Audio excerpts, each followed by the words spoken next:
स्वागत छ दर्शकहरू। तेस्रो दिनमा शरीर अलि थाकेको छ तर मन अझै मैदानमा तयार छ र सुरु भयो खेल। पहिला नै आक्रामक सुरुवात, पुसअप एकपछि अर्को, छाती र हातको तालमेल हेर्न लायक छ। निकै नै राम्रो कन्ट्रोल। अब आयो कठिन चरण। ओहो, यहाँ अलि स्ट्रगल देख्न सकिन्छ तर दर्शकहरू, यो हो असली खेलाडीको चिन्ह।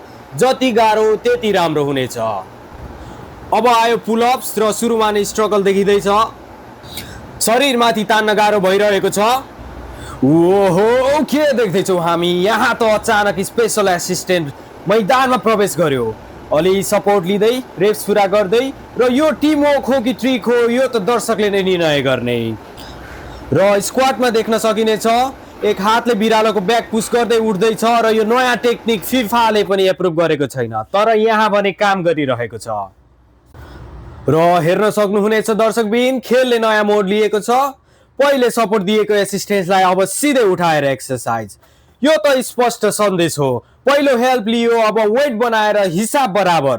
ब्यालेन्स, स्ट्रेन्थ र सानो रिभेन्ज सबै एकैचोटि। अब गति बढ्दैछ। माउन्टेन क्लाइम्बर्स, जमिनमै बसेर हिमाल चढ्ने प्रयास। स्पिड राम्रो छ, स्टामिना टेस्ट हुँदैछ। अब आयो डायमन्ड पुसअप, सबैभन्दा कठिन र टेक्निकल मुभ। हात मिलाएर सेप बन्यो तर अब असली परीक्षा सुरु। ओहो, बडी काप्न थाल्यो, कन्ट्रोल गर्दैछ तर हेर्नुहोस्, हार मान्ने कुनै संकेत छैन। लास्ट रेप त प्योर विल पावरबाट निक्लिँदैछ। यो त स्ट्रेन्थ भन्दा पनि मेन्टल गेम जित्ने छेड हो। र अब दर्शकहरू, आउँदैछ डेड ह्याङ, बार समातेर झुन्डिएको अवस्था।